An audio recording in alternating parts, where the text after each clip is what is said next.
E20 petrol ऐसा क्या कर रहा है जिससे गाड़ी दे रही है माइलेज कम और हो रही है जल्दी खराब? आइए समझते हैं नॉलेज फॉरेस्ट के साथ। 100 रुपये के तेल पर बाइक पहले 40 किलोमीटर चलती थी, लेकिन अब 34 किलोमीटर चलेगी। आखिर ये माइलेज गिर क्यों रहा है? देखो, पेट्रोल के अंदर हाइड्रोजन और कार्बन की बॉन्डिंग होती है। फ्यूल के जलने पर बॉन्डिंग टूटती है और एनर्जी देती है। लेकिन इथेनॉल ऑक्सीजन लेके बैठा है, उसके पास हाइड्रोजन और कार्बन के बॉन्ड पेट्रोल के मुकाबले कम है। इसीलिए उसके जलने पर 33% ऊर्जा कम मिलती है। अब E20 पेट्रोल में 20% इथेनॉल। अगर इंजन इतना ही फ्यूल जलाएगा तो वाहन की पावर 6 से 7% गिर जाएगी।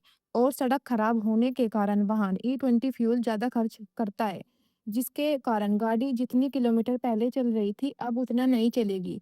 इस कारण वाहनों का माइलेज कम हो रहा है। यही वो कारण था जिसकी वजह से नीति आयोग ने तेल को सस्ता बेचने की सलाह दी थी, ताकि इथेनॉल की वजह से गिरने वाले माइलेज का बोझ आम जनता पर कम पड़े।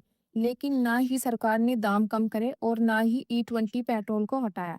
E20 पेट्रोल को सरकार ने रेसिंग कार का फ्यूल क्यों कहा? क्योंकि इथेनॉल रेसिंग कार में यूज होता है, कई बार तो 100% ही यूज होता है। क्योंकि रेसिंग कार में होने वाली नॉकिंग को इथेनॉल पूरी तरह से दबा देता है। क्योंकि रेसिंग कार का इंजन इसी तरह से डिजाइन किया गया है जो कि इथेनॉल की भारी मात्रा को झेल सके। लेकिन भारत में चलने वाली सभी वाहनों के इंजन केवल पेट्रोल के लिए ही बनाए गए हैं, क्योंकि कंपनी को भविष्य का नहीं पता था कि कभी उनके बनाए वाहनों को E20 फ्यूल का भी सामना करना पड़ेगा। पुराने वाहनों के इंजन का कंप्रेसर रेशो कम होता है, यानी कि एयर फ्यूल के मिक्सचर को पुराना इंजन कम दबाता है, जिसके कारण पावर कम मिलती है। यही वो कारण है ज़्यादा फ्यूल डालने के बाद भी गाड़ी कम एवरेज दे रही है। और ये बात आपकी प्यारी गोदी सरकार को भी पता है, लेकिन वो आपको क्यों बताएगी? आइए आपके अगले सवाल का जवाब देते हैं। अगर इथेनॉल नॉकिंग को रोकता है तो आपकी गाड़ी सड़क पर झटके क्यों दे रही है? याद करो, इथेनॉल के पास ऑक्सीजन था, वही ऑक्सीजन इथेनॉल को ताकत देता है। यहाँ पर केमिस्ट्री का एक नियम लागू होता है, लाइक डिसॉल्व लाइक।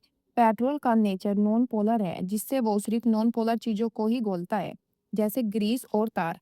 कंपनी को ये बात पता थी, इसलिए टैंक के अंदर सभी नॉन पोलर चीज का यूज किया, जिससे सालों साल गंदगी तो नीचे जमा होती रही, लेकिन कभी पेट्रोल में घुलकर आपके फिल्टर तक नहीं गई, जिससे आपकी गाड़ी लंबी रेस का घोड़ा बनी रही। लेकिन इथेनॉल के पास बिल्कुल अपोजिट।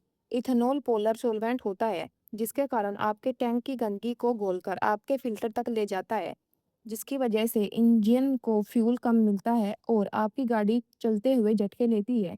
और आपको ऐसा लगेगा E20 पेट्रोल आपके इंजन को खा गया, और सब मैकेनिक E20 फ्यूल के नाम पर आपकी पूरी जेब खाली कर देंगे। अब इस समस्या का इलाज क्या है? फिल्टर बदलो, अपने फ्यूल टैंक की टाइम से सफाई कराओ, और अगर आपको कुछ परेशानी का सामना करना पड़े तो तुरंत दिखाओ। ज़्यादातर गाड़ी इसी सावधानी से ठीक हो जाएगी। अब आते हैं सोशल मीडिया की वायरल वीडियो पर। अगर आप सोच रहे हैं E20 फ्यूल में पानी है, तो नहीं। इथेनॉल और पेट्रोल अलग नहीं होते जब तक उसमें सॉल्वेंट बाहर से न दिया जाए।